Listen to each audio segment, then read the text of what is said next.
time that we see Taka picked at Worlds, and he comes out in the first draft for Team SoloMid. I mean, when you think about it, Lyra's not in the picture, and Koshka's not in the picture, and Kestrel is on your side, so Taka actually can make sense in this specific draft scenario. He's actually really good into Gwen, being able to continue to move around her. Nothing to stun her with, so he's all about damage. I mean, Scanado doesn't do much against X-Retsu when you're able to just close that distance immediately.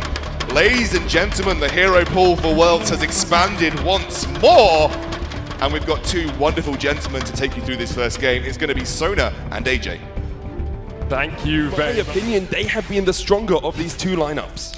You know, it's really tough to make an accurate prediction based off of that. Hang on a second, though, because we might have a bit of a fight here. Yeah, Taka's early aggression can pay dividends. Githyan Wall comes out. Vayne is jumped on. Aloha just trying to get away here. Zio's joined the fray. It's going to be a 3v3 fight in the jungle to start us off. Vayne taking a lot of hurt. He does get the Githyan, but he gets the glimmer to the face as well. And he will fall. They're going to chase Zio and Aloha underneath the turret. But Team SoloMid take first blood. I think a lot of people probably forgot heading into this how annoying and strong Taka can be in the early game, especially when you pair it up with something like an Arden who can catapult him with that Vanguard, and something like a Kestrel which can really back up his damage. Hammer's Velocity thought they could fight. I mean, Lance Glaive, that's a very strong jungle duo. The problem is the rotation was not quick enough, and Gwen, although she does have a decent amount of damage just coming from her perk, for example, until she gets maybe one item, she's not going to be chunking through people the same way that a Kestrel will. How do you build this Gwen? Because we've seen both weapon and crystal power. With the glaive alongside it, do you go down that crystal route?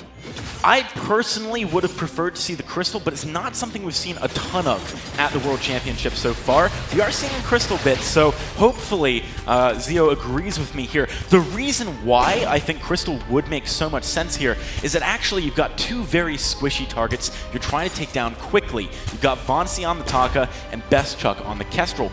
Both of them can go stealth, so having cooldown reduction on the buckshot to get vision all the time can also be very effective. Not to mention, Taka, one of the ways he sticks on you later in the game is not just X-Retsu and Kaiten, but it's also his key stacks. He gets a lot of movement speed just by attacking things. So if you have a buckshot to constantly slow him down, that's going to provide you a lot of ability to stay back and kite a little bit. Plus, if you're poking down Von C, you're forcing him to engage when maybe he doesn't want to. Definitely, and actually I want to talk about this Taka build specifically because he's going towards the Storm Crown. This is a build we saw a lot at Summer Live Championships, both in Europe and in North America. But with Taka not really being meta at the moment, I'm wondering how effective this build is going to be.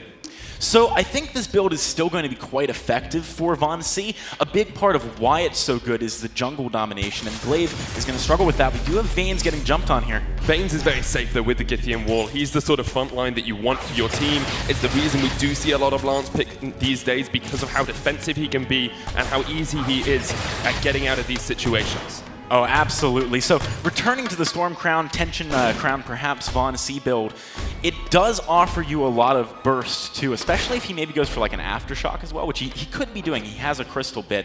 Von C has a lot of different directions he can go, and that's actually something which is strong about this build too, which I think people don't think about.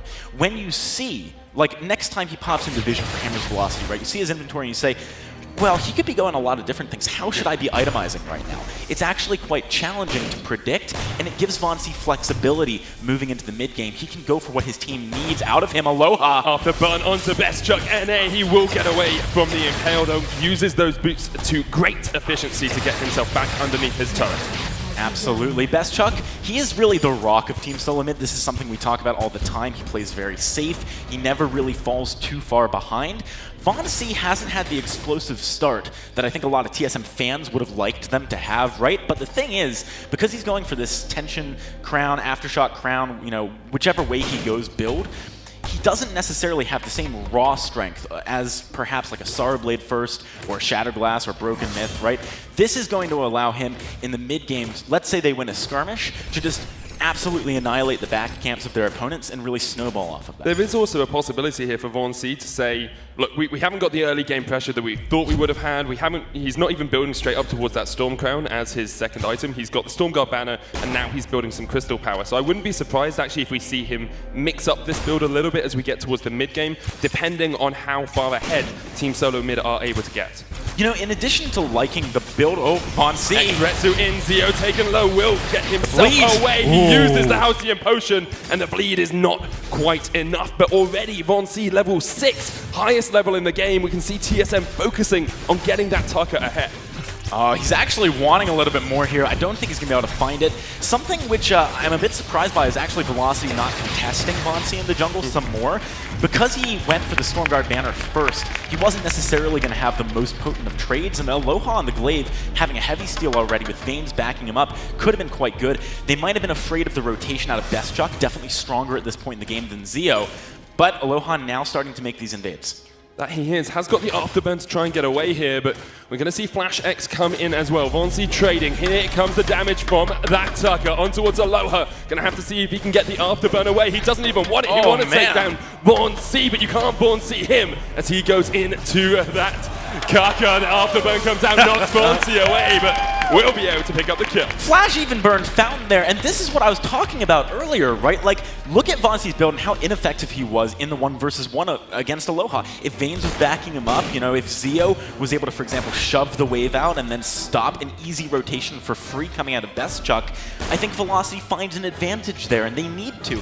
Their composition later in the game, Gwen is insane when you go Crystal Power in the late game, because it forces your opponents to fight in awkward positions because you're doing so much poke damage with nothing being really returned. So again, I think Velocity, I'd like to see them apply a bit more pressure, but I'd like to see them do it together, not just Aloha doing his own thing. Definitely, and we actually saw Hammer's Velocity really respecting the damage coming out from the Taka as well. A lot of early armors being picked up, the light shield being picked up on Zio as well, just trying to keep himself a little bit safer. They've got only one tier 3, two tier 3 items if you include the Fountain on Vanes, alongside that Shatter Glass on Zio. We're almost 7 minutes in. TSM have had great map control, great macro control after taking that first turret as well, and now they get the gold mine. It's a 3,000 gold lead.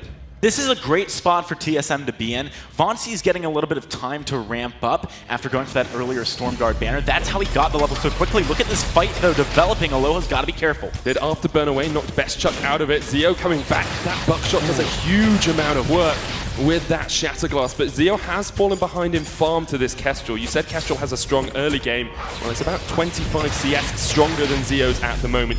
TSM just looking for the next turret here. Retsu in onto the turret. Here's Aloha, afterburn's down. Gauntlet gets knocked out as Vanes makes a huge play in the fight. TSM falling to the winds. Von C is going to try and get away. Flash X will not be able to escape. Von C actually Retsu's onto the tree and there, might get caught out. Zio's going to be able to chase out Flash X. Von C is getting eventually, he will get him.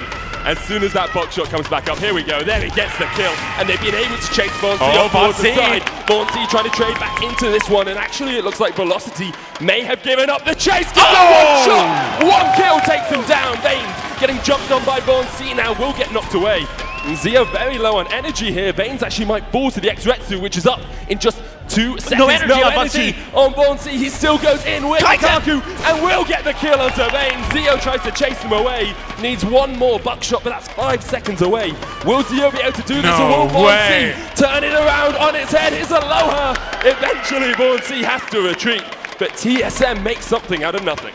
Look, I mean, this is really unfortunate for Velocity, right? Because if they'd picked these bigger team fights, as you saw there, Von C was actually struggling to get damage down early. He could not put himself in a disadvantageous position.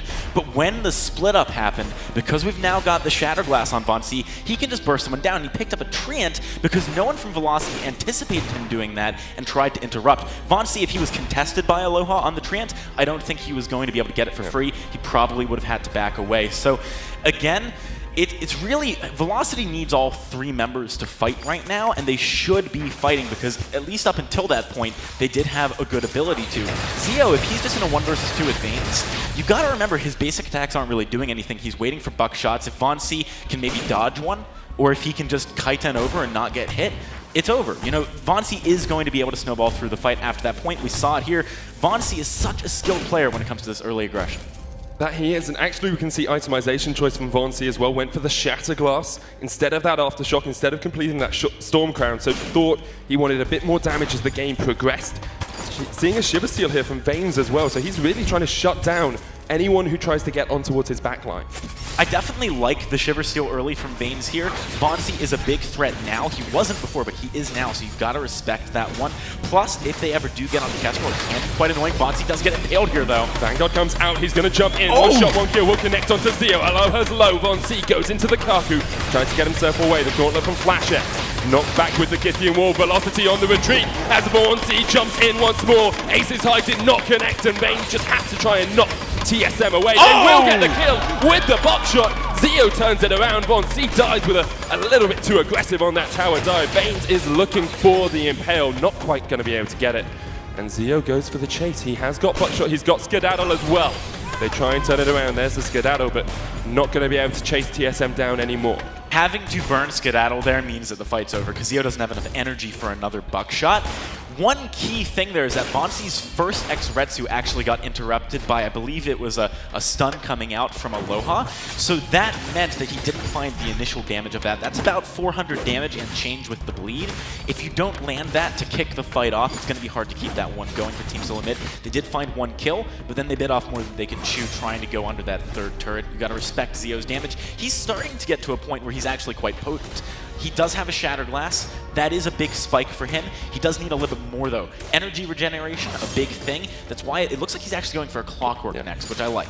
This is the build we saw on Infamous Legion playing this Crystal Power Gwen as well. Has gone for a loss of defense, which is delaying that second item, and Team SoloMid know it. X-Retsu out, Githian Wall used by Vaines. He has to try and roll away from the fight. One shot kill on Zio. Vainglory wants this. He's kakuing in, but a great Githian Wall will knock him back. Vainglory stunned again, as you say. Vaines will fall though, and velocity scatter across the board. Aloha will go down. It's up to Zio to get away, and he can just about escape. Denies the ace from Team SoloMid. All right, that was a good disengage from Zio to stop that ace, but we got to talk about that fight as a whole because really, Velocity had every advantage coming in. They actually were face-checked by Team SoloMid. As a result, Vainglory had a bit of a restriction on his play early on, but there's no one blocking that one shot for Zio, and as soon as he's already low, it does give a lot of options. It was a great Ace's High to stun Vainglory again out of an X-Retsu, but if too much focus is on him, you do still have to worry about the other damage coming out of Bestchuck, who's now sitting on 2 items. As it currently stands, I think Vaines is really going to be the critical thing. He needs to be landing really good Githian walls to buy Zio the space, and Aloha needs a little bit more damage, or maybe an Atlas Pauldron to deal with the aggression out of Team SoloMid. Well, he has got that coat of plates now, so building up a little bit more tankiness underneath his belt. Now has picked up an infusion in his inventory. Clockwork finish for Zio, so Velocity are starting to get these power spikes. I just worry for them that Team SoloMid, now 6,000 gold ahead, have an insurmountable lead. I don't know if it's insurmountable. I think, especially once you push into the enemy base, like once TSM gets to Velocity's front door, it gets to a point where you either have to commit fully or just poke with Glimmer Shots. And if you're just poking with Glimmer Shots in the late game and Zio has like 2 more items, which, I mean, it could get there. They could last that long.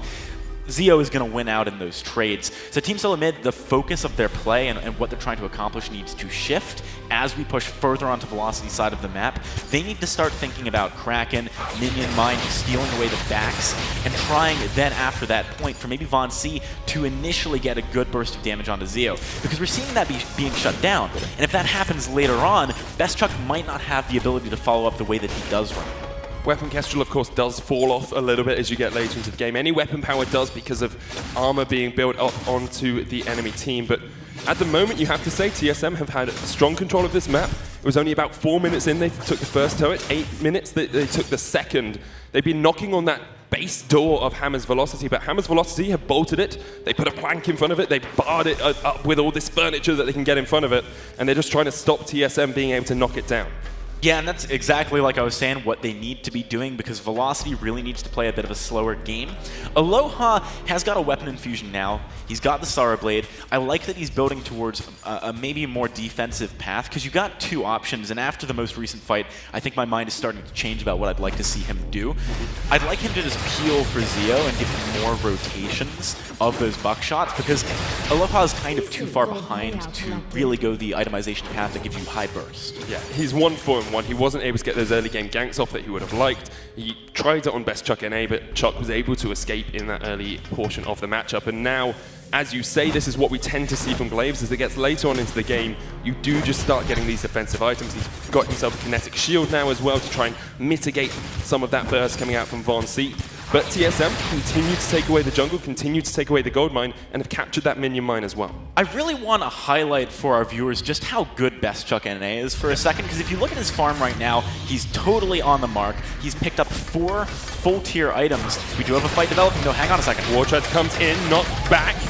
Gauntlet is available, 1 shot, 1 kill onto Zio, blocks it out. He's going to have to try and get away because Baines is low. The fountain Look at the buckshot. Ace is high, comes on to Flash X, but there's no buckshot available for Zio. Has to just retreat behind the turret, and Baines goes down. Team SoloMid really don't lose much in that fight at all. So the thing is, when Vonsi is jumping in onto Zio, it's like a guaranteed hit for the Aces High. Because the trajectory is just totally linear. It's right on top of his face. Zio just needs to know which direction Vonsi is currently in away from him.